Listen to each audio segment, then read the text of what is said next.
lhes dar as boas-vindas para este assunto de hoje. São os desafios e as oportunidades para a transformação digital das agências de infraestrutura.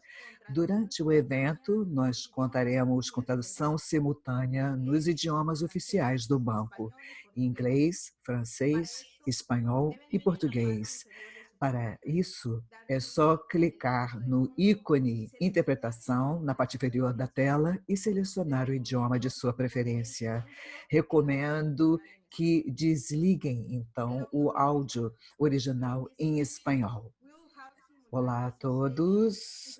Agora, em inglês, teremos tradução simultânea nos 3 idiomas, ou nos 4 idiomas oficiais do banco: inglês, francês, espanhol e português.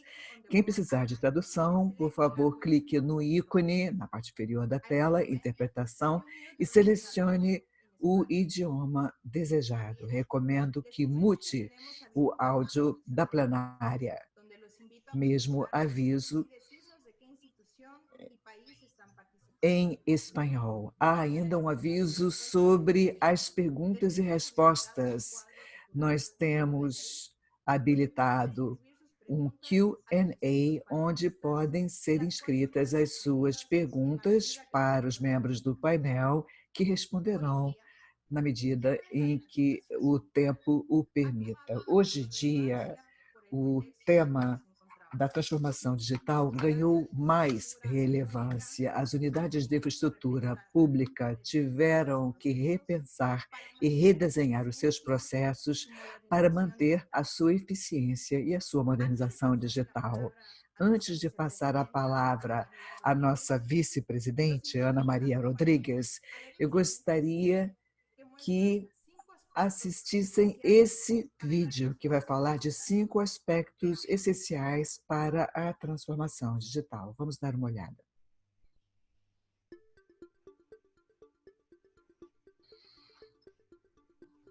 O que é necessário para a transformação digital? Primeiro, um marco normativo institucional atualizado. Segundo, desenvolvimento e fortalecimento de recursos humanos.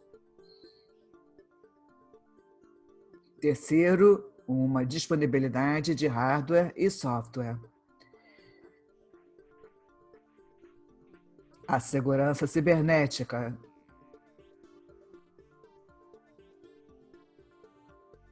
Decisão política de alto nível para a incorporação da tecnologia.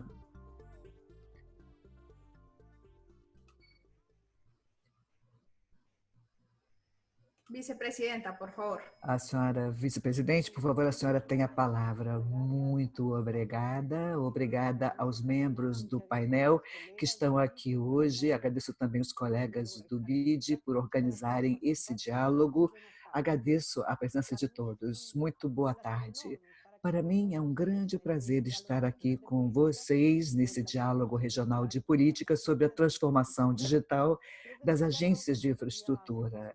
É um diálogo que não poderia ser mais oportuno. Não só é oportuno, e agora que a pandemia nos levou a ter que rever toda a nossa vida e a forma como trabalhamos, temos que pensar e ter esse diálogo de forma urgente. Todas as ações necessárias para enfrentar a pandemia realmente foram tomadas para enfrentá-la em todos os países. Por exemplo, na semana passada, houve um estudo que imaginou um retrocesso de 10 anos para as populações. É claro que nem todos os países foram impactados da mesma forma. Algumas economias estão melhor preparadas para operar de forma virtual, estão encarando melhor os desafios deste mundo, com esse distanciamento social e mobilidade física limitada. Assim, sem dúvida nenhuma, a transformação digital é essencial. Neste contexto, é um momento de desafios, mas nós vemos agora que devemos acelerar a transformação digital nas agências de infraestrutura. Uma aceleração que nos permita não apenas melhorar a organização do nosso trabalho, gerir a crise para poder dar um salto de eficiência substantivo no nosso trabalho de transporte e infraestrutura. Assim, uma de 4 agências em infraestrutura são afetadas pela pandemia, mas hoje nós vemos que 90% dos agentes estão funcionando de uma forma ou outra. É claro que esse trabalho muito é feito através de computadores, etc. Muitos trabalhando de casa. Em alguns lugares não é possível fazer essa transferência, o que tem um impacto enorme. Por exemplo, em um país andino, todas as operações de infraestrutura tiveram que ser interrompidas em 15 de março e só foram retomadas em junho. Outras agências que trabalham com o banco começaram a implementar os seus programas, por exemplo, na Costa Rica ou no Brasil, e elas vêm avançando. Mas é claro que são necessários marcos normativos, uma cultura e estrutura adequadas, recursos humanos capacitados e uma infraestrutura digital suficiente. É preciso de todos os elementos de modernização. Sem isso, os processos-chave não poderão funcionar. Por exemplo, a maior parte dos agentes de controle são feitas em papel, de acordo com normas. Isto significa uma verificação de contratos e outros procedimentos. É por isso que essa estratégia da transformação digital das agências precisa se articular com todas as outras instituições do serviço público. Ou seja, não é apenas uma agência, mas todas as instituições têm que estar habilitadas, e assim temos que organizar uma interoperabilidade entre os ministérios, órgãos e agências e determinar marcos para os governos, tanto no nível federal, estatal e municipal. Nós temos benefícios, mas também grandes desafios que têm que ser resolvidos, somente na área de infraestrutura e de segurança cibernética. Na verdade, os desafios aumentam, porque à medida que trabalhamos com ferramentas digitais, também nos expomos cada vez mais a ataques cibernéticos e temos que estabelecer ferramentas cada vez mais potentes, que tudo isso pode impactar o nosso desenvolvimento. Portanto, é preciso trabalhar em nível nacional, de forma a mitigarmos esses riscos.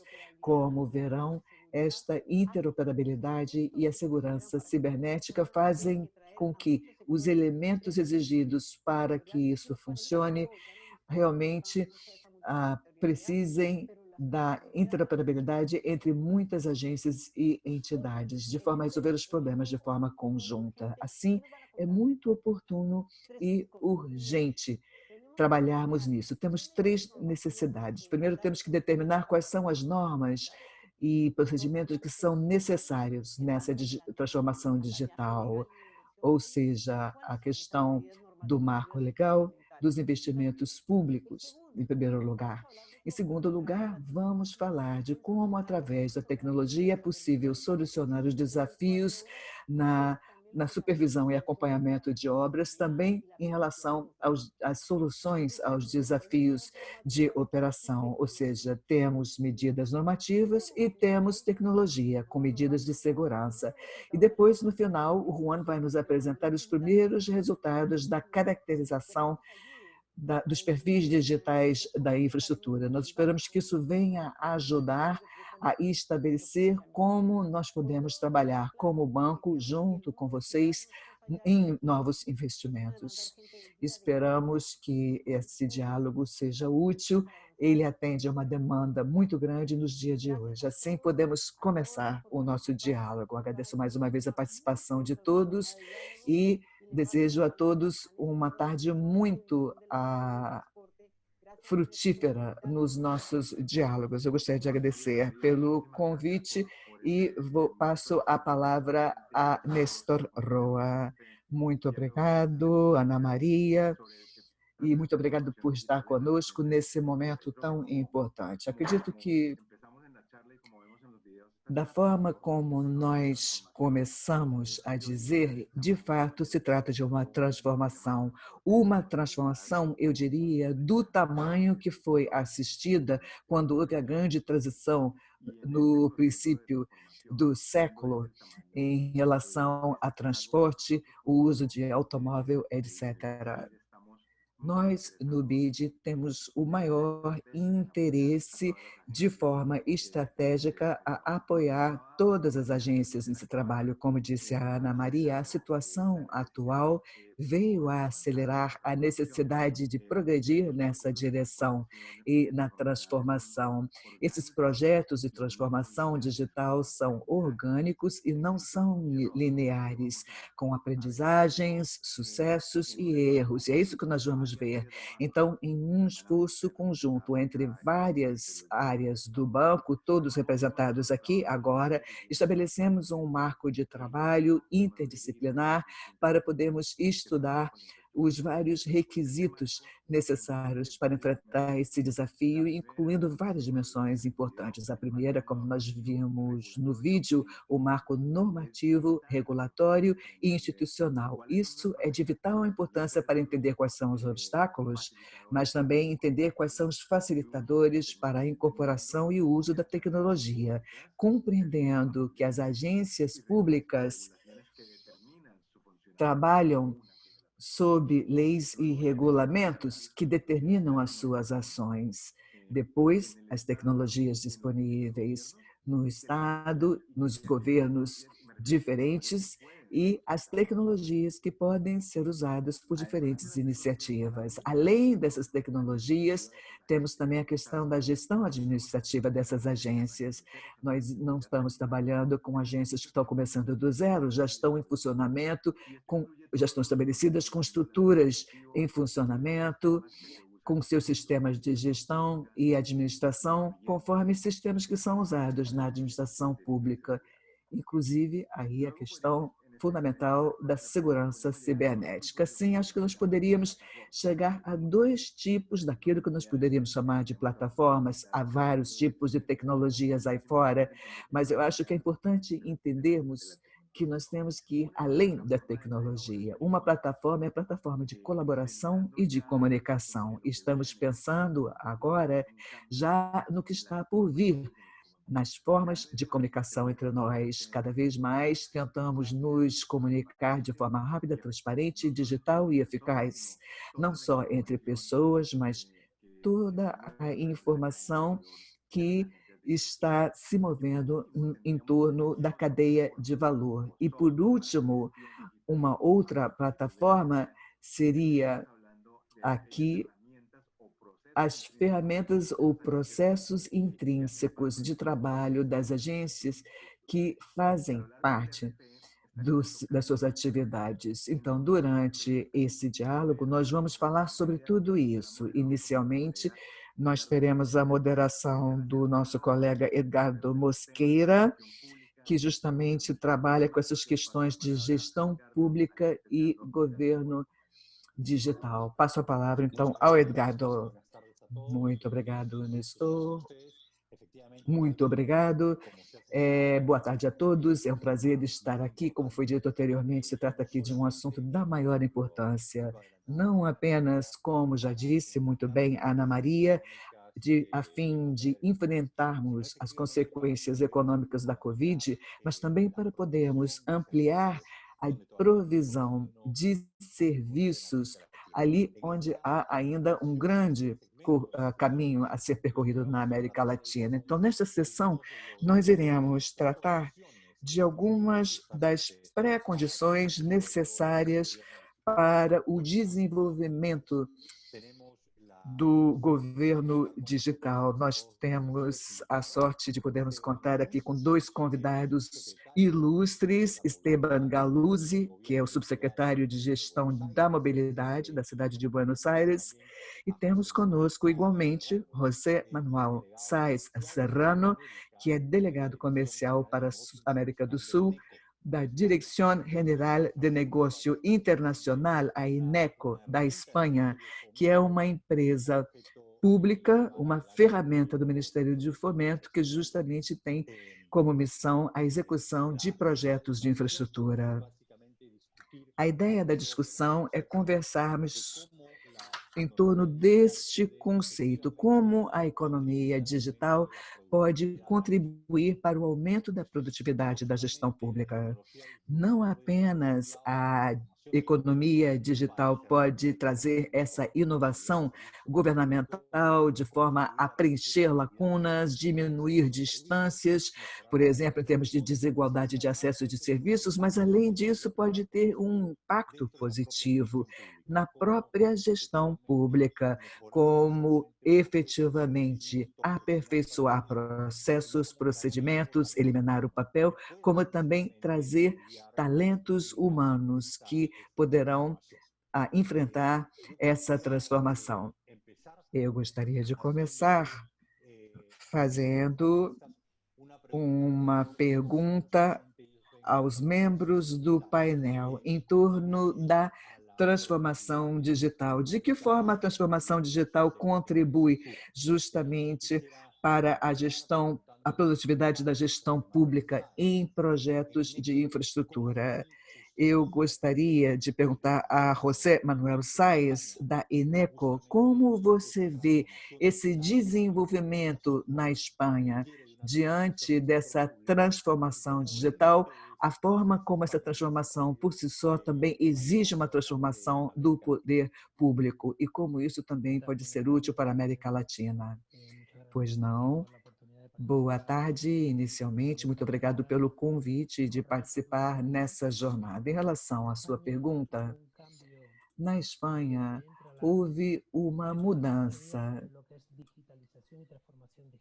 Há uma diferença entre digitalização e transformação digital. A transformação digital já se deu na crise de 2008, 2012, e ela se deu para aumentar a produtividade. E em um país onde as estruturas já têm grande maturidade, tudo se tudo foi mirado nessa transformação digital. Então, foram usadas ferramentas de pesquisa, de desenvolvimento, e logo se viu que essas mesmas ferramentas podiam ser aplicadas a todo o ciclo de vida de um projeto, porque sempre havia um gap entre o que era projetado, o que se construía e o que se mantinha. Assim, houve uma linha de ruptura a partir dessa digitalização total. Isso permitiu a um país como a Espanha, que já tinha uma infraestrutura bem madura, permitiu que uma grande parte das construtoras e das empresas públicas pudessem entrar no mercado internacional.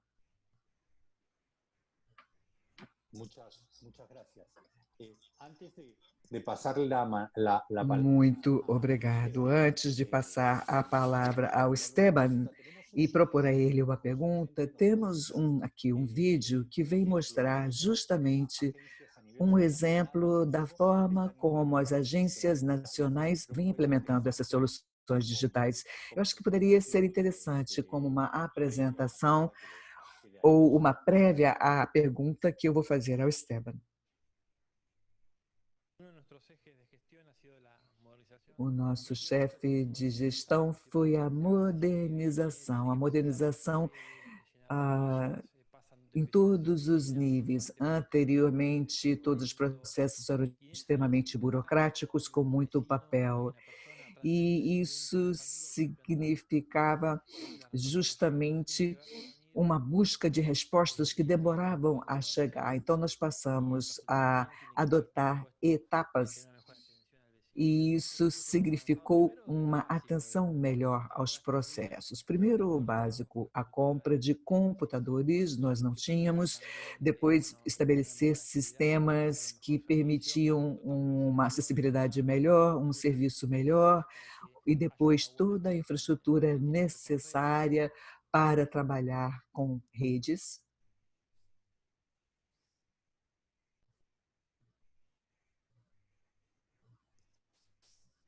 Adelante, Edgardo. Gracias. Esteban, volviendo al tema de... Edgardo, pode continuar. Muito bem, então, Esteban, voltando a essa questão de como é necessário uma transformação da gestão pública para a transformação digital, gostaria de perguntar a você qual foi a experiência da cidade de Buenos Aires. Buenos Aires fez muitos progressos na economia digital, não apenas na prestação de serviços, mas também na incorporação dos cidadãos, a sua participação, o estudo dos serviços, o acompanhamento dos progressos e avanços de uma obra pública. Eu gostaria que você contasse um pouquinho a sua experiência do que foi desenvolvido em Buenos Aires.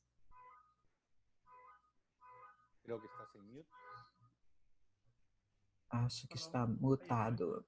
Pois não. Muito obrigado por me convidar e a cidade de Buenos Aires para participar desse painel. Em relação à sua pergunta, Edgardo, a primeira coisa que nós vimos é que nós tínhamos um legado de mais de 10 anos de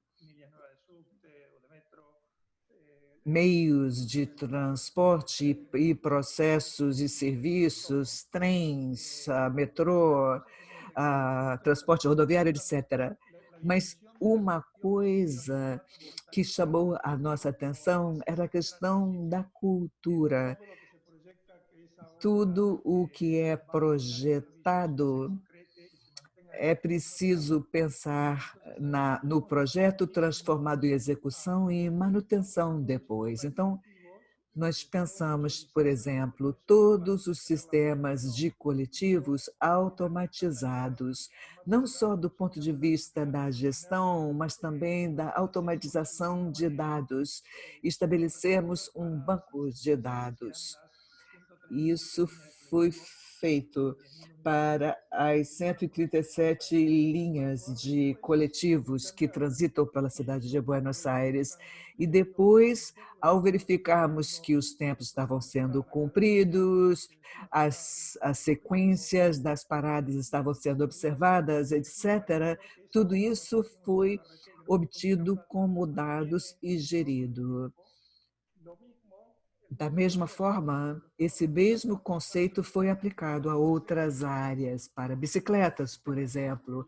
Temos um sistema de bicicletas públicas e estabelecemos um sistema de informações para verificar o número de bicicletas disponíveis, utilizadas, etc. O mesmo sistema está sendo aplicado a serviço de táxis, ferroviários, etc. Tudo isso para nos assegurar de que os parâmetros de funcionamento estejam se cumprindo e se mantendo. O que é mais interessante é que quanto mais dados obtivemos a partir da nossa infraestrutura em relação ao seu funcionamento, qual é o nível de serviço que está sendo oferecido para cada meio de transporte, isso tudo foi compartilhado com a sociedade em tempo real, de maneira aberta, e permitimos muitos aplicativos que justamente permitiam às pessoas usar essas informações sobre os serviços sobre preços, sobre linhas de ônibus, conexões, engarrafamentos. Assim foi feita uma série de estatística. Isso tudo veio a redundar no sistema mais ágil, mais flexível. Uma coisa que aconteceu em Buenos Aires, por exemplo, é que nós tínhamos pouco uso entre modais. Muita gente não sabia que podia pegar um ônibus até uma estação de metrô e pegar o metrô, então, para continuar. Tudo isso por falta de informações, às vezes não sabiam qual era o horário, às vezes não sabiam se estava cheio demais ou não. Assim, nós tivemos, através desses dados, a possibilidade de oferecer essa cultura. Tornamos todo o sistema mais inteligente, mais útil e nos tornamos um sistema de transporte melhor. Edgardo, estás en mute. Muchas gracias. Antes de... Muito obrigado. Antes de passar para a pergunta seguinte, eu gostaria de fazer algumas reflexões sobre essas questões que foram mencionadas aqui.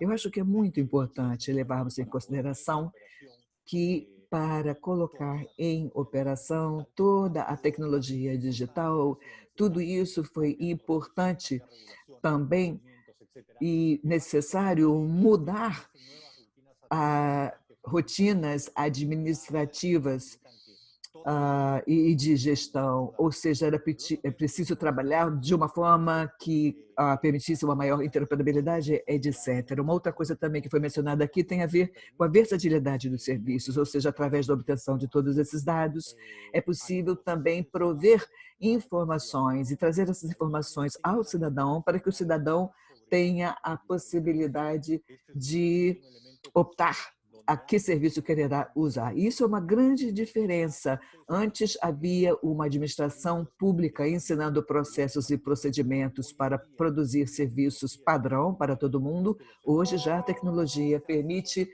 que esses serviços possam ser customizados, que possam ser acomodados às necessidades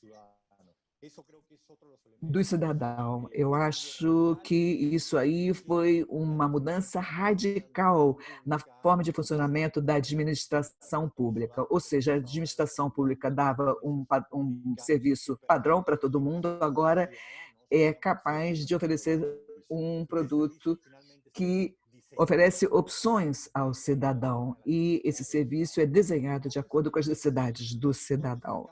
No entanto, toda essa mudança normativa, toda essa mudança dos processos, todo esse acúmulo de dados, utilização de dados, disponibilidade de dados, tudo isso tem como elemento correlato a necessidade de reformas bastante importantes. E para que essas reformas possam se produzir, é preciso ter gatilhos para isso. Acho que a Ana Maria falou isso no início, que a Covid, na verdade, é um grande gatilho, porque mostrou de forma radical a necessidade de contar com a tecnologia. Isso também oferece oportunidade aos governos de avançarem nessa transformação.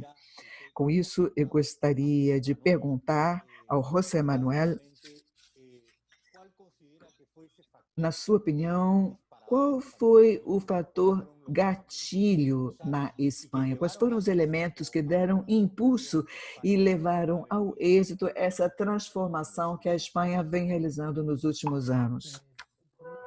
Por um lado, eu gostaria de comentar, primeiramente, o que foi dito da situação econômica, da conjuntura econômica, e o fato que boa parte da regulamentação tenha sido supranacional, ou seja, estamos todos com a mesma regra, isso permite um maior desenvolvimento. Então, esse é o grande desafio.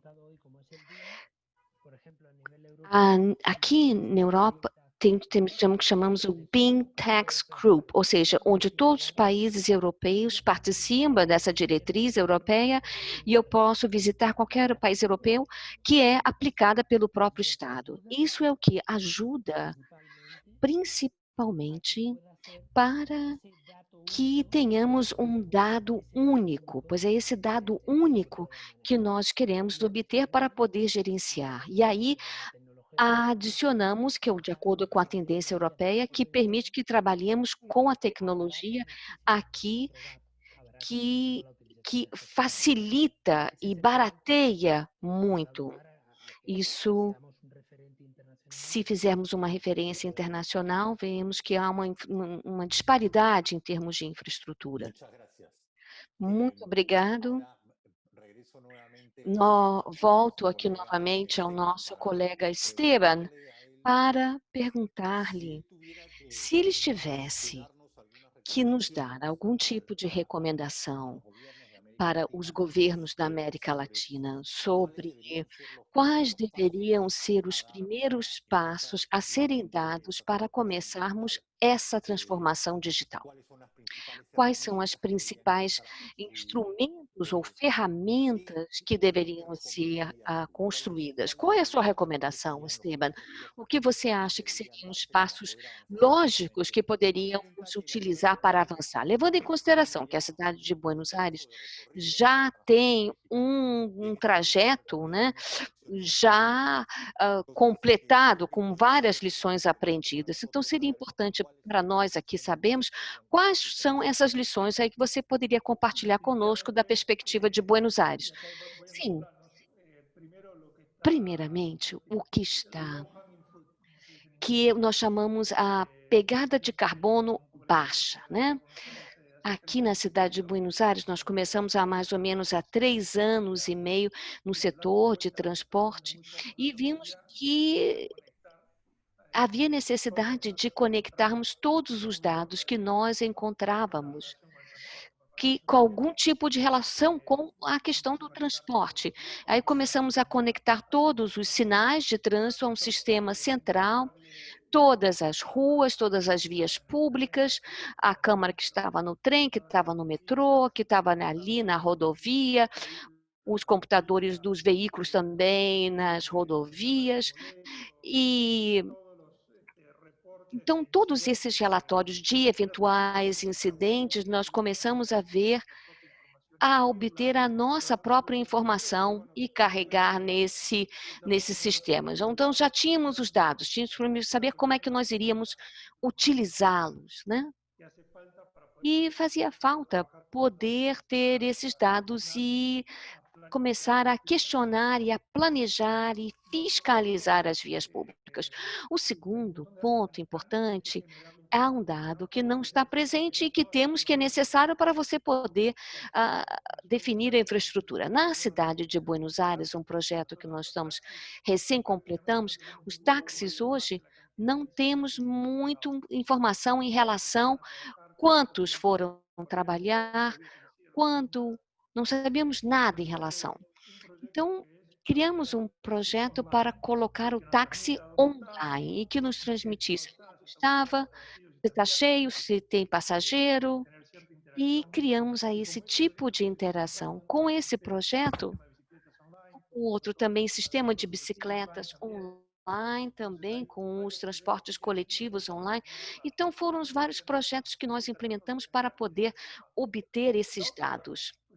A outra questão que é um pouco mais estratégica é um projeto também muito interessante que nós já temos mais previstos, é uma lei que, pois, esses dados que fazem essa descrição dos estados dos serviços é que às vezes o transporte público ou privado, essa informação muitas vezes ela é pública, que tem alto valor. Com essa informação, você pode fazer complementar. Aí voltamos a essa questão, não apenas o transporte público, os táxis, os serviços de Uber ou Lyft, aqueles patins, né, esses patins, as scooters, se você também pega bicicleta, você aluga bicicleta online. Então, isso faz com que tenhamos um conjunto de todos esses meios de transporte conectados e todos compartilhando a informação sobre aqui. Aqui está aqui o transporte coletivo que tem esse problema, enfim, essa aqui é a quantidade de patins que temos ali disponível. Então, toda essa informação que está disponível online e é publicada permite que o usuário tenha muito mais opções para saber como é que ele vai viajar, como é que ele vai sair de casa. Se a melhor opção para ele, para aquele usuário, se ele que vai querer utilizar o próprio carro, enfim, a, é uma opção dele. Então, isso é um passo fundamental para você ter aí, que de certa forma, um plano nacional mais abrangente. E depois, o que nós fizemos tem esse aspecto aí de recursos humanos, é imperioso que esse pessoal de recursos humanos entenda como trabalhar com os dados. Então, temos que ter especialistas em análise de dados. Nós tínhamos uma equipe fabulosa, com excelentes projetos, todos engenheiros civis e arquitetos. Com todo... Que nos han enviado los participantes y hay una bastante interesante que quisiera proponérselas a ustedes. Uno de los temas que nosotros venimos analizando justamente en el banco es... como vamos responder a essa transformação digital sobre um aspecto mais importante que são os recursos humanos, que você estava mencionando, né, Esteban, no final da sua fala. Claro, produzir essa transformação digital exige um conjunto de competências ou de qualificações que não está presente no setor público hoje em dia e que constituem um obstáculo para você poder acelerar essa transformação digital. Então, a pergunta que chega até nós, que vem do grupo do chat, é como podemos poder melhorar ou capacitar esse pessoal de recursos humanos. Como vocês fizessem essa transformação? Vocês incorporaram novos funcionários que têm essas competências digitais necessárias? Vocês buscaram alianças externas, como tipo terceirização, enfim, ou para essas ações que precisavam desses especialistas digitais? Então, saber como é que vocês gerenciaram essa questão de recursos humanos para ter esses talentos digitais, para implementar essa transformação digital. Você, Manuel, se você puder nos contar a experiência aí na Espanha. No nosso caso, e falando um pouquinho o que o Esteban estava mencionando, que nessa formação de engenharia tem muitos engenheiros civis, engenheiros de várias áreas, mas alguns anos atrás tomamos uma decisão com o departamento de TI, de Tecnologia e Informação, onde temos mais de 400 pessoas trabalhando e que muitos são informáticos, matemáticos, nem todos engenheiros, que aqueles in-house, né, que trabalham ali, nós não permitimos cumprir com esse...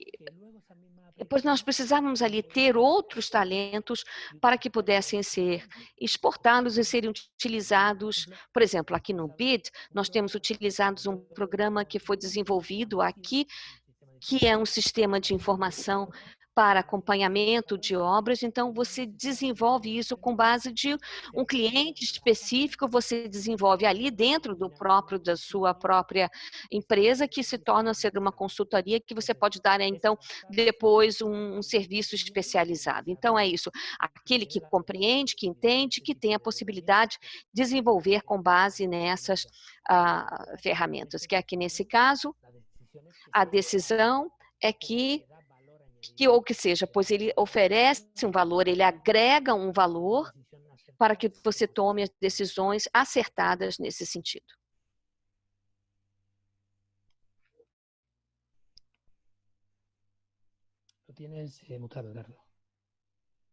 Está desligado o seu microfone, Edgardo. Obrigada. Sim.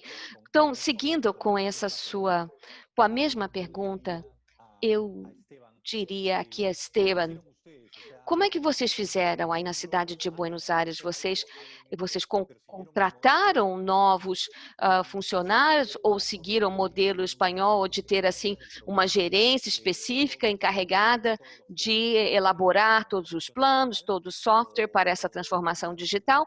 Ou vocês utilizaram algum outro meio, fizeram de uma maneira diferente?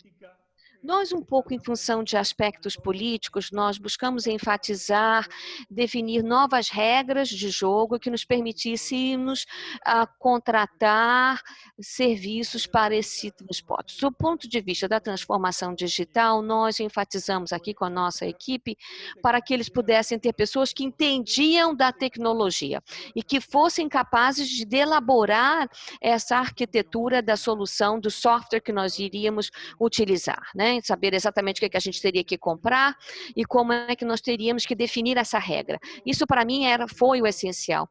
Eu não acredito que o Estado tem que estar contratando programadores de software, arquitetos de infraestrutura, tudo isso o setor privado sabe fazer e sabe fazer muito bem. O mais importante, na verdade, é para essa transformação digital ocorra muito bem e rapidamente, pois boa parte da inovação vem de fora, né?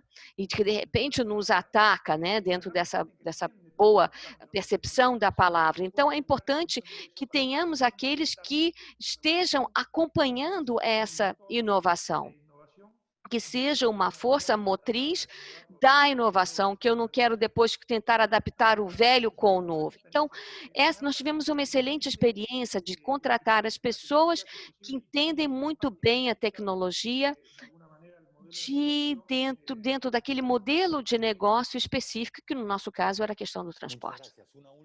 Muito obrigada. Uma última pergunta aqui para ambos, rapidamente, porque já está terminando o nosso tempo, que tem a ver com uma questão importante, que é sobre essa coordenação institucional, ou seja, a operacionalidade do sistema, que tenhamos rotinas, regras claras de coordenação, de como foi aqui explicado por um dos participantes, que não haja ali ciúme entre as agências, né? Então, como podemos facilitar essa coordenação, essa interface entre as agências para que possam utilizar os dados de maneira eficiente e compartilhando, né, obviamente. José Manuel, gostaria de começar? É, claro, é extremamente importante e não faz sentido com que a rapidez que esse mundo está evoluindo, não faz sentido. Tentemos tapar ou não sem utilizar a ajuda de outros, ainda que internamente, principalmente porque hoje nós temos a vantagem de ter boa parte dos programas que nós utilizamos que são de uso públicos, portanto, são gratuitos, estão ali à disposição. Essa é uma informação que, quanto mais compartilhada, mais testada, é muito mais eficaz e eficiente, isso já foi demonstrado.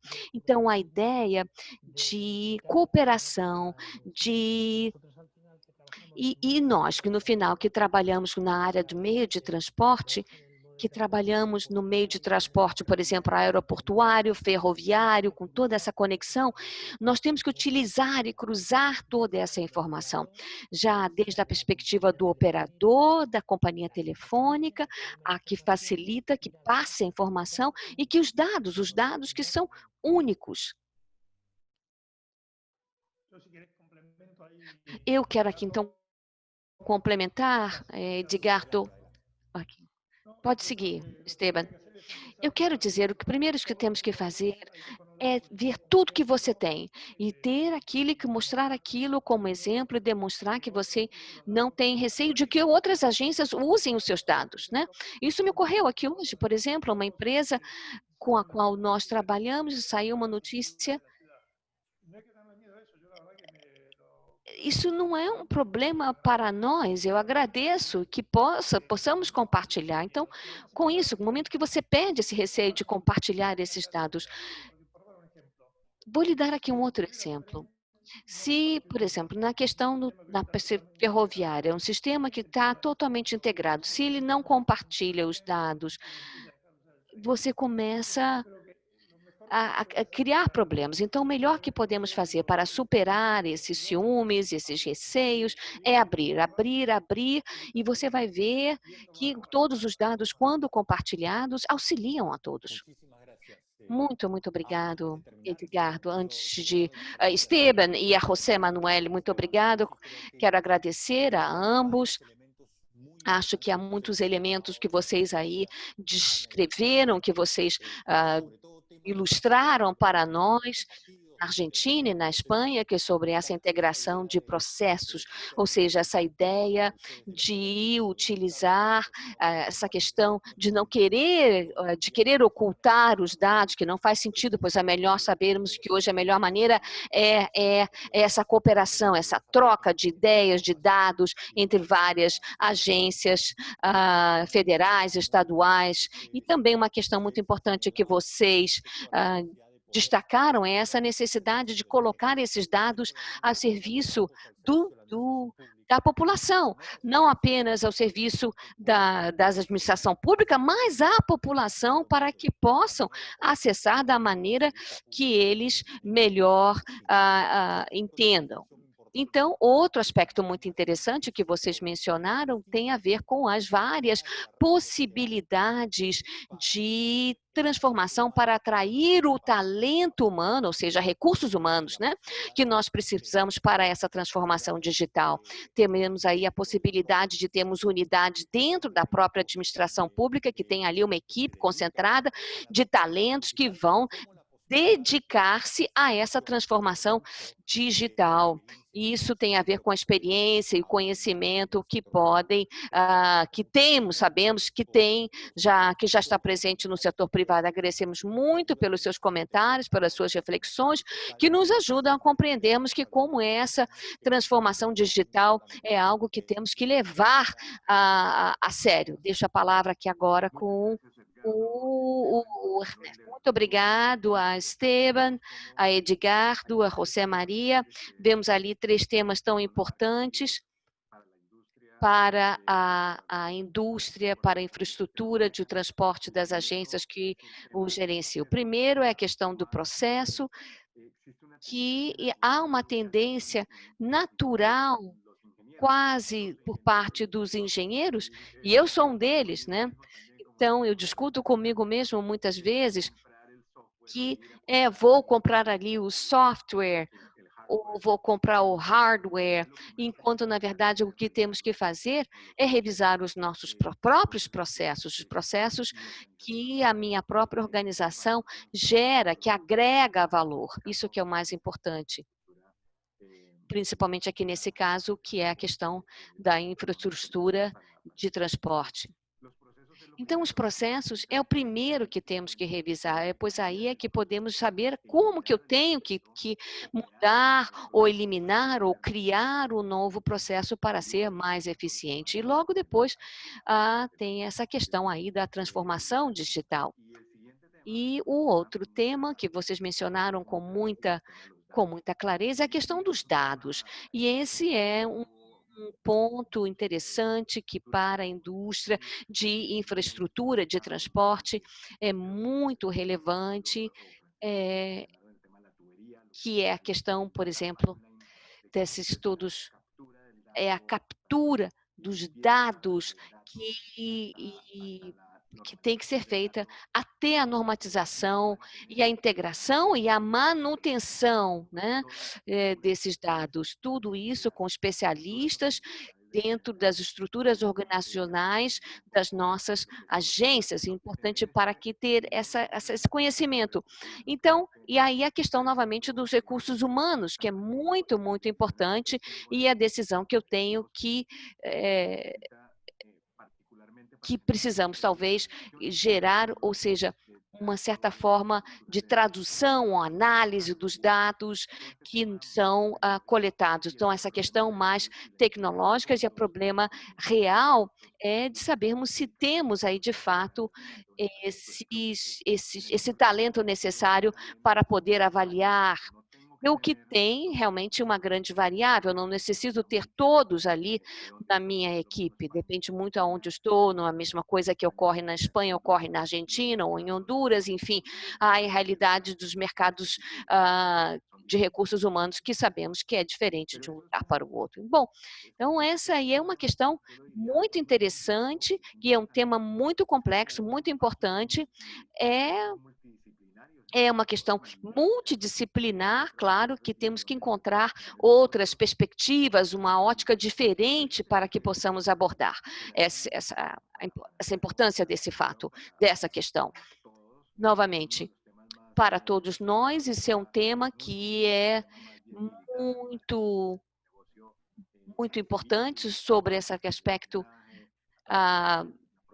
como falamos sobre a proteção da informação, que não era antes tão relevante no setor privado, né, no setor industrial. E sabemos que hoje essa questão ali da privacidade dos sigilos industriais. Então, hoje, cada vez mais ouvimos essas histórias de hackers tentando roubar esses segredos industriais, e é como proteger também a informação e saber como que vou proteger a informação dos meus servidores na nuvem. E à medida que vamos trabalhando cada vez mais de forma remota, online, houve uma certa migração de todo o sistema. Isso vai se tornar cada vez mais um desafio para nós. E agora, esse próximo tema que nós queremos tratar é o nosso chefe da divisão de competitividade, o senhor Gonçalo Rivas, que falará sobre a colaboração digital e é um aspecto da cibersegurança, segurança cibernética. Com a palavra, Gonçalo, muito obrigada pela sua presença. Muito obrigada, Ernesto. É um grande prazer estar participando aqui neste excelente seminário. Como vocês sabem, já disseram, e que foi dito até pela Ana Maria, a pandemia acelerou essa tendência à transformação, essa transformação digital, mas esse é um processo que já estava em curso, principalmente com a internet 5G. A grande diferença dos muitos desenvolvimentos anteriores, prévios, é que agora com 5G tem muitos setores reais que vão fazer todos esses trabalhos à distância. E a consequência disso, temos toda para a nossa frente, como as agências de transporte, de inovação e de todas as agências de infraestrutura vão assumir essa transformação digital. E como você dizia, temos aí perante de nós um grande desafio específico e particular de transformar, inclusive, os nossos recursos humanos, mas um pilar importante, como foi dito pelo Edgardo, que vimos anteriormente, é que essa questão da segurança cibernética é muito importante, o que permite que tanto as empresas como as pessoas possam se sentir convictos de que essa informação será privada. Isso tem a ver não apenas com a questão dos dados privados, mas também com a questão da integridade dos dados para que eles não sejam alterados. Acho que tem um vídeo que será mostrado a vocês que ilustra um pouco essa situação. Vamos mostrar aqui o vídeo. Vamos mostrar o vídeo agora? Vamos com o vídeo. Esse aqui é um ataque dirigido que sequestrou, que afetou, ou seja, o servidor foi sequestrado através de hackers, e os hackers, é como se eles sequestrassem uma pessoa, mas estão sequestrando os dados, na verdade. Nós vamos ter, será que temos, estão pedindo ali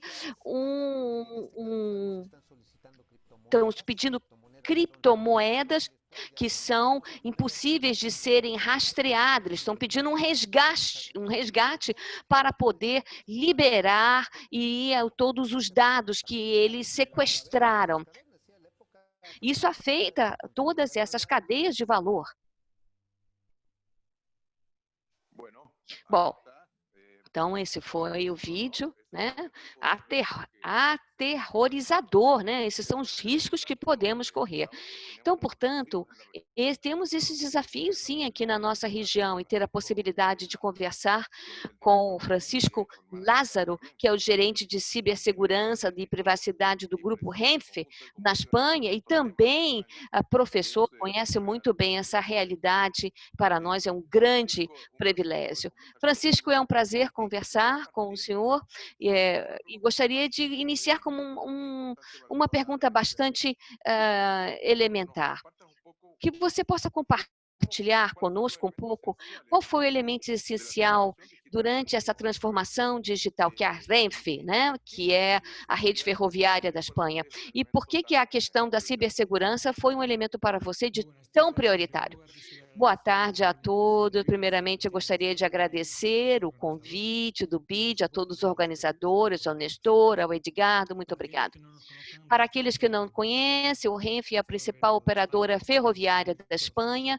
Temos mais de 400 mil vias, várias de alta velocidade, temos em torno de 20.000 empregados, transportamos 550.000 passageiros no ano de 2019.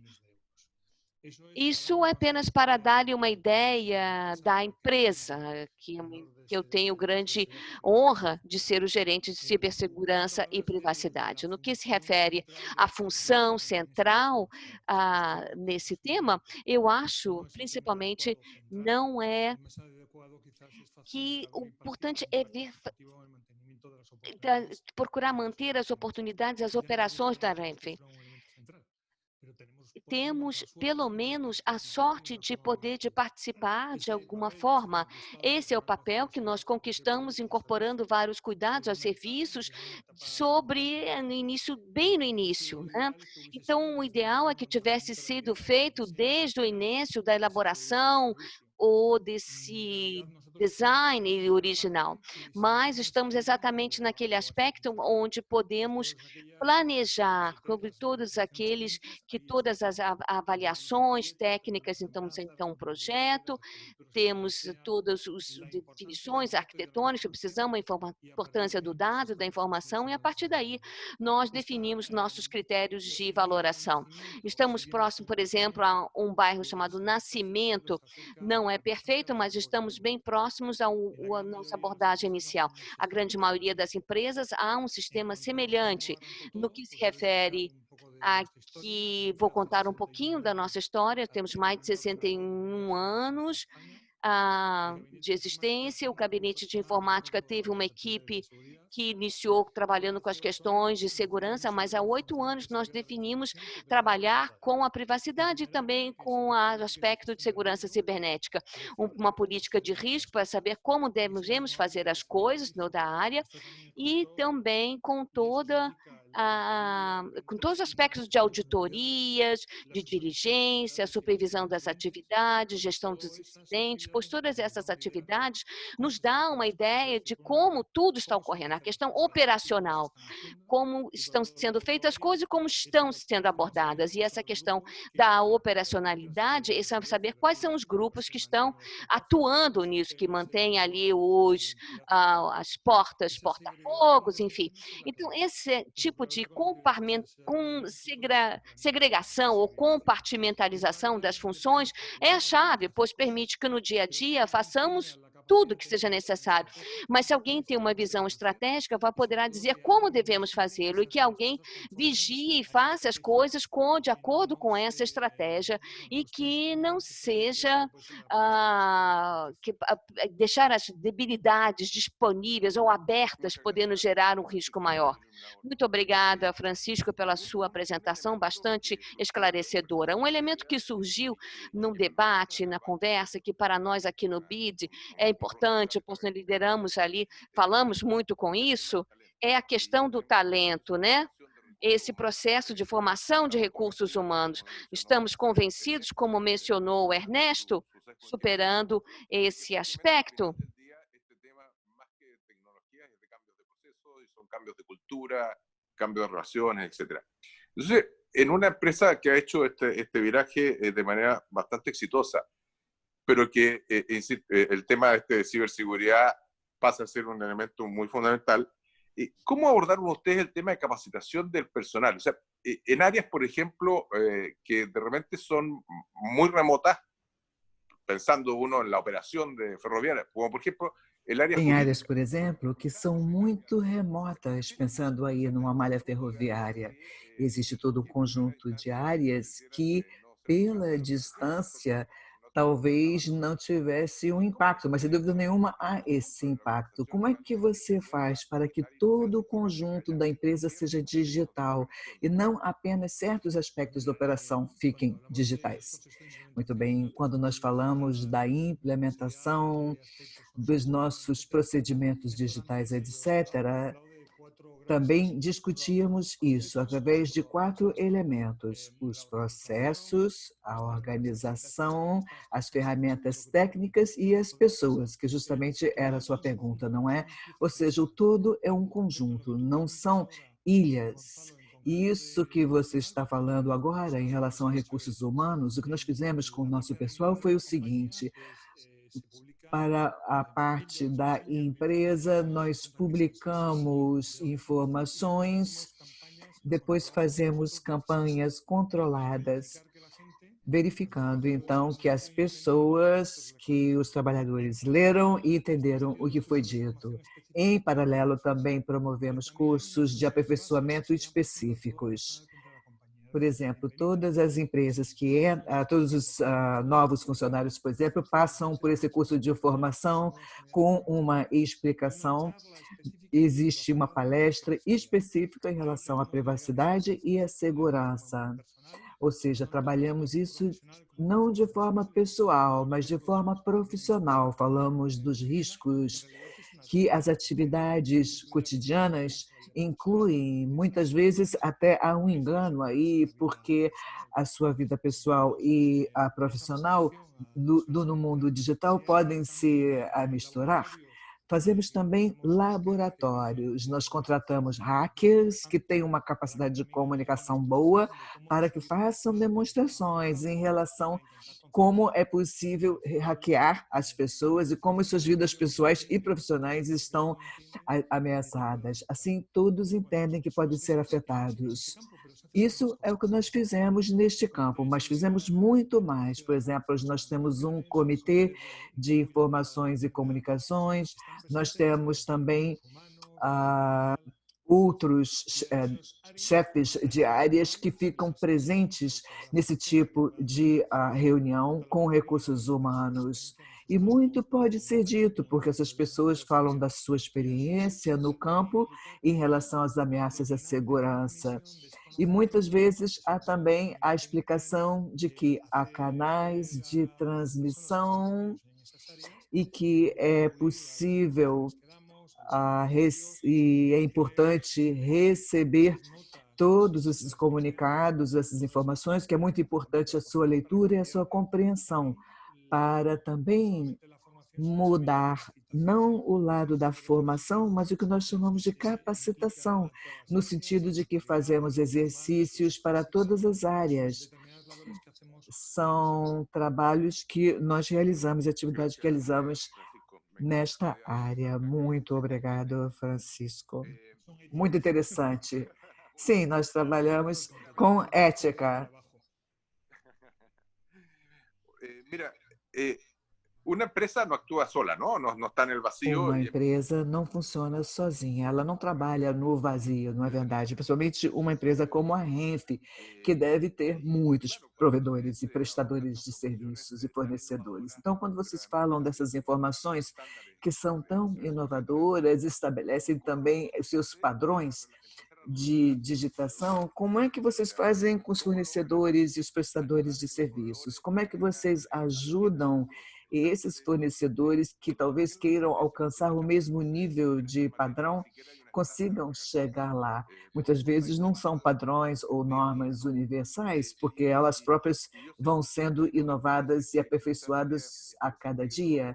Talvez fosse interessante você comentar isso nesse contexto, nisso que você chamou de translate, que é uma coisa muito interessante e original. Gonçalo, nós trabalhávamos na nossa área de processos, não é mesmo? Nós, então, fizemos uma mudança nesse processo e, no processo geral, o que foi feito é exigir que todos os fornecedores também tenham algum tipo de análise de riscos. O que nós fizemos foi nós vimos uma empresa especializada em startups e essa empresa, quando são apresentadas ideias, nós trabalhamos nessa área com assessoria para o lado da segurança e da privacidade. Nós temos também as licitações ou concursos. Ali também nós estabelecemos provas e, embora esses pilotos sejam ainda pilotos e protótipos, são operacionais. Além disso, há também a formação de uma cultura em torno da segurança cibernética. Muitas vezes, isso não vem a partir da formação do funcionário. Por exemplo, uma universidade pode ter muitos alunos e é uma minoria quem se dedica a esse tipo de aspecto da segurança. Quando você pergunta, por exemplo, para um grupo de novos funcionários quem já viu alguma coisa sobre segurança ou como um extintor de incêndio, uma porta corta-fogo, apenas uma pessoa levanta a mão. É muito raro. O que mais nós fazemos em relação a prestadores de serviços e sua orientação? Nós também fazemos apresentações técnicas e especificamente para aquele produto ou serviço trazemos um especialista. Nós, por exemplo, muitas vezes pedimos que tenham uma pessoa responsável por essa parte da segurança cibernética para aquele serviço ou aquele produto. Muitas vezes pode acontecer de haver algum gap, alguma lacuna, e é muito importante que nós tenhamos essa pessoa encarregada. Assim, nós tentamos, pelo menos, atender no nível básico e tentamos implementar isso do primeiro dia. Senão, é como se você tivesse comprado um carro e aí, quando entrega um carro para você, você entra e pergunta, ué, onde é que está o freio de mão? Onde é que é a partida? É a mesma realidade. Você tem que colocar os requisitos antes da licitação, antes da concorrência.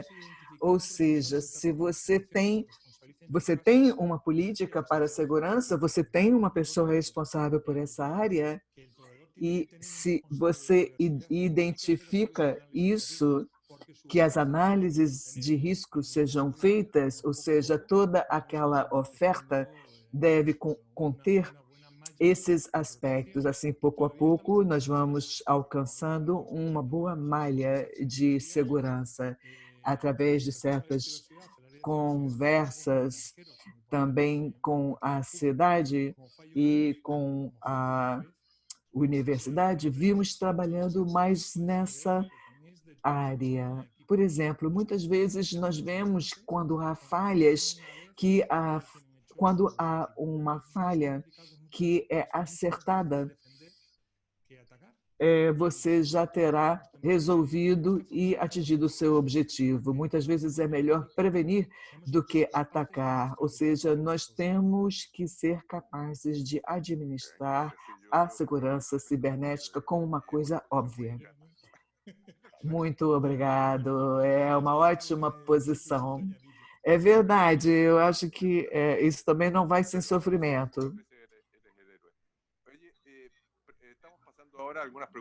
Agora, nós temos aqui algumas perguntas do público, mas recebo aqui uma outra pergunta. Como é que vocês estão vendo os riscos ou benefícios das tecnologias blockchain no setor público em relação a essas áreas que você mencionou?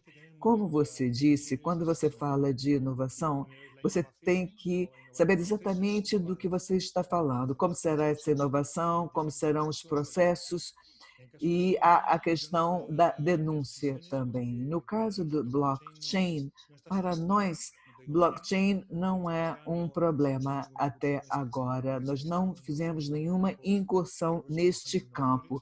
Nós já fizemos incursões em outros campos bem inovadores, mas não o blockchain ainda. E por quê? Porque é um mecanismo descentralizado de informação e educação.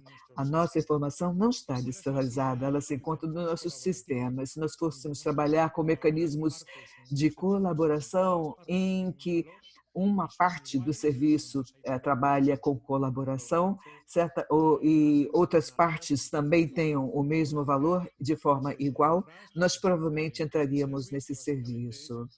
Por exemplo, nós podemos prover um serviço de primeira e última milha de transporte. Isso pode ser feito, você pode chegar na sua casa ou sair de sua casa por patinete elétrico, ou por bicicleta, ou por algum outro meio de transporte até chegar à rua principal ou à estrada. Isso é inovador e também tem o seu aspecto de colaboração. Mas quando não existe esse aspecto de colaboração, nem todas as partes poderão se beneficiar do serviço. E não existe nenhuma tecnologia que por si só seja segura ou insegura. Na verdade, é a organização, são os processos, são as tecnologias e as pessoas. Assim, nós temos essas análises de riscos. Eu sei que muitas vezes é pesado, com papel, com caneta, mas é possível atuar sempre com base no risco, ou seja, obtém-se a informação e analisa-se o risco ali embutido. Obrigado. Uma última pergunta ainda. Eu não gostaria de deixar de perguntar. Na verdade, são duas perguntas. A primeira tem a ver com essa questão do padrão ou norma de segurança cibernética e essa questão da colaboração com outras agências públicas. Se você tiver uma norma muito elevada e as outras empresas não tiverem esse mesmo padrão, como é o caso do setor público, no seu sistema de transporte, então você vai ter um problema, não é verdade? Então, pergunto, como é que essa norma ou esse padrão mínimo é estabelecido? É a autoridade pública? São as empresas que chegam a um consenso e acordam isso? E a segunda pergunta, muito rapidamente, porque estamos com pouco tempo, nesse seminário, há muitas agências de transporte e de infraestrutura existentes na América Latina. Então, qual seria a orientação maior que você daria para essas agências? Como fortalecer a questão da segurança? Muito bem, já que temos pouco tempo, deixa eu começar com a última pergunta. Eu acredito que seria necessário construir uma prática na sua cidade. É preciso ter uma estrutura efetiva de organização. É preciso começar estabelecendo como será essa organização. Por exemplo, haverá uma pessoa responsável? Ou melhor, primeiro ainda, terá ou não recursos para trabalhar na segurança? Muitas são as empresas que ainda não têm o recurso, o orçamento para esse aspecto, e é necessário tê-lo. Então, como será a sua organização? Vai ter um trabalho de infraestrutura crítica? Vai ter essa parte da segurança ou não? E vai trabalhar junto com o governo ou não? É preciso também estabelecer uma análise de riscos, ou seja, essa estratégia em relação à segurança cibernética tem que se basear numa análise de riscos. É preciso chegar a um consenso e também ver o lado de recursos humanos, que é fundamental, e principalmente não desanimar, principalmente aqueles que trabalham diretamente com a segurança cibernética. Muitas vezes pergunta-se a eles e até afirmam que a segurança cibernética é muito importante. Todo mundo entende a importância, sabe que está no coração de tudo, mas muitos são os que pensam que é um freio à inovação ou ao progresso, e isso não é verdade. É preciso que tudo possa ser feito, mas com segurança. Aquela pessoa responsável que vai ter essa função e sempre fazer alguma mudança para chegar à segurança em qualquer que seja a transformação da empresa. E, por fim, uma capacidade própria ou externa, mas é preciso lembrar que é preciso ter uma integração. Algumas empresas mais maduras, que têm os seus recursos, têm as suas tecnologias, têm seus processos, há muitos ataques diários. Nós, por exemplo, sofremos mais de 1 milhão de eventos. Eu realmente posso afirmar que sofremos ataques constantes. E é claro que pode, então, acontecer que consigam entrar no seu sistema. e pareceria que você não fez nada, e não é verdade. A sua organização é importante, faz coisas importantes para a sua cidade, e justamente há muito interesse em prejudicá-los. Essas seriam mais ou menos as orientações, se é que é possível dar qualquer orientação. Muito obrigado, Francisco. Muitos úteis esses conselhos. Estamos chegando perto do encerramento e gostaria de mais uma vez agradecer a você em nome do BID e do Departamento de Infraestrutura. Um aspecto principal mencionado é essa incorporação da área da segurança cibernética em tudo que é feito, principalmente nas inovações que vêm chegando e sendo definidas para as empresas. Mais uma vez, obrigada pela sua contribuição e passo a palavra ao Nestor Roa. Muito obrigada, realmente, Francisco, super interessante, fascinante, são processos da maior importância. Toda essa questão da segurança, que é tão importante à medida que os projetos vão se desenvolvendo. Nós queremos integrar as informações de um projeto, é preciso justamente trabalhar na integração dos dados. Esse projeto, na verdade, deveria seguir uma sequência quase que sem uma transição, não ter vários proponentes mexendo. São vários os desafios e dificuldades de segurança, a questão de custos, a questão das operações dos serviços. Portanto, sem dúvida nenhuma, tudo isso é da maior importância.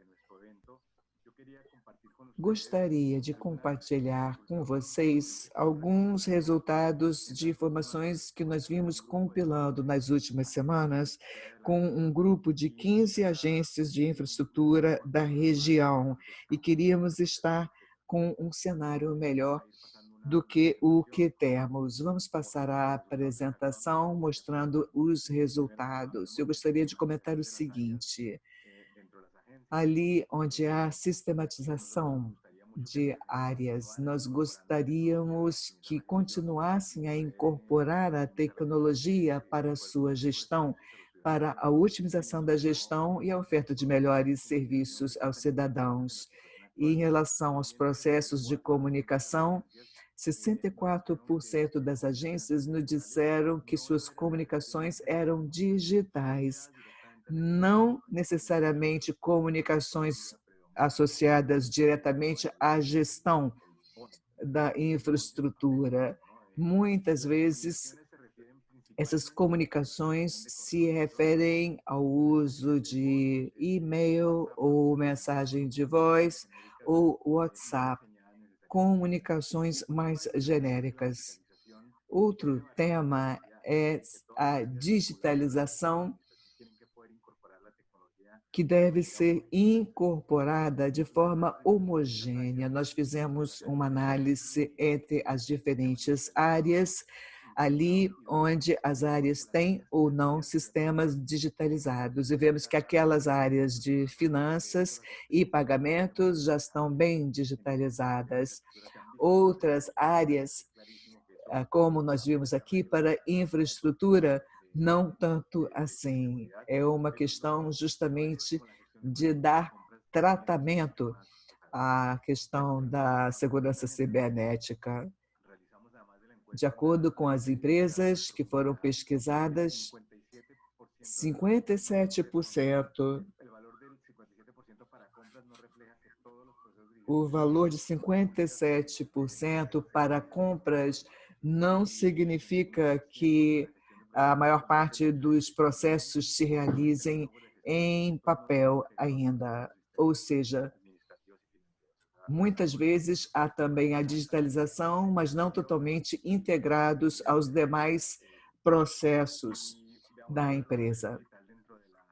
Vamos ver a questão digital nas agências. A implementação da tecnologia pode permitir que a contratação de serviços tecnológicos possa ser feita de forma mais eficiente, mas o que acontece é que, na maior parte dos casos, leva não menos de 3 meses. Eu acho que é possível reduzir esse período de tempo para a contratação. Muitos responderam que mais de 12 meses, ou entre 6 e 12 meses. Várias áreas funcionando como compartimentos ou silos, ou que trabalham com processos ainda em papel, de difícil, portanto, integração com demais áreas. A transformação digital ajudaria a integrar com uma única plataforma, permitindo acelerar todas as informações. Nesse gráfico, nós vemos qual é o uso de softwares para a gestão de projetos. Apenas 21% das aprovações e de metas de projetos são realizados online. E, na verdade, há um erro na captura de dados. Havendo esse erro na captura de dados, isso pode levar a erros de interpretação. No próximo slide, mostra a situação atual e futura da agenda de transformação digital, ou seja, o resultado aqui é da maior importância, irá melhorar a gestão e também trazer uma diferenciação e benefício para os estados. É por isso que é importante fortalecer os programas de transformação digital. Nós, no banco, vamos continuar a trabalhar, fazendo análises, chegando a diagnósticos. E esses indicadores vão nos permitir indicar quais são os aspectos que estão indo melhor, aqueles que vão menos bem e quais são as lições aprendidas. Em segundo lugar, nós poderemos identificar recursos disponíveis no banco e, terceiro, será a implementação de caráter orgânico, de acordo com as prioridades nacionais e das agências. Quarto, é também necessário aprofundar a capacitação do recurso humano em relação à segurança cibernética no trabalho para a proteção da empresa. E, por último, nós vamos iniciar com pilotos de trabalho. Nós já recebemos solicitações que nos permitem selecionar equipes técnicas. Estamos trabalhando no Brasil com a agência rodoviária de alguns estados para justamente trabalhar nessas transformações. Aí está um pouquinho a nossa agenda, a forma como o banco vem trabalhando nessa área. Nós estamos quase no final do tempo do evento. Talvez não tenhamos tempo de responder a todas as perguntas.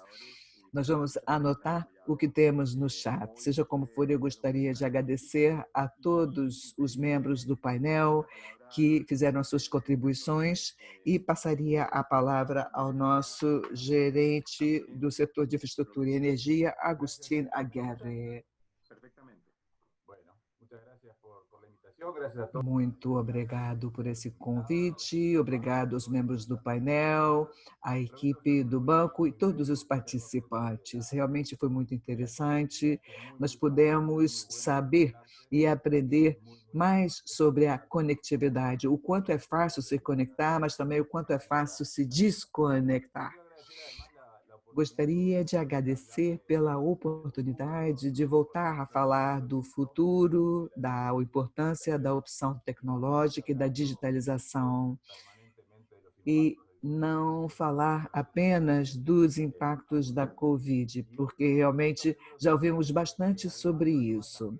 Além de toda essa agenda de transformação e de processos institucionais, há ainda muitas outras coisas que podem ter aplicação com a tecnologia.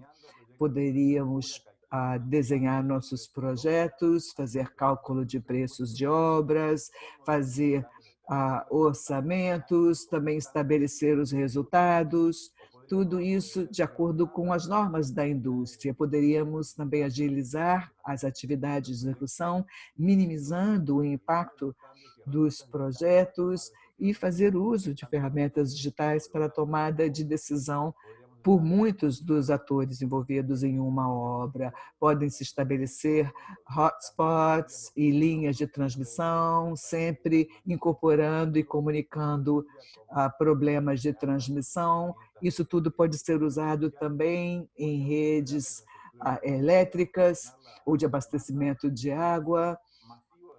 O uso maciço de ferramentas para dados e também a incorporação de inteligência artificial. Muitos dos processos que justamente não exigem as pessoas físicas para realizarem as atividades, muito pode ser feito em tempo real através da inteligência artificial, ou seja, a construção de projetos fazendo essa ligação entre a tecnologia e a implementação. Como disse bem o Nestor, estamos aqui para contribuir para essa transferência de conhecimento e de tecnologias, porque nunca foi tão importante politicamente, tão viável tecnicamente, essa transformação digital e tecnológica produtiva. De forma que eu gostaria de agradecer a todos por nos acompanhar e espero vê-los em um próximo webinar. Obrigada. Nós também gostaríamos de agradecer a participação de todos e convidamos a nos acompanhar nas próximas sessões do Diálogo Regional de Política. Muito obrigada pela presença. Adeus.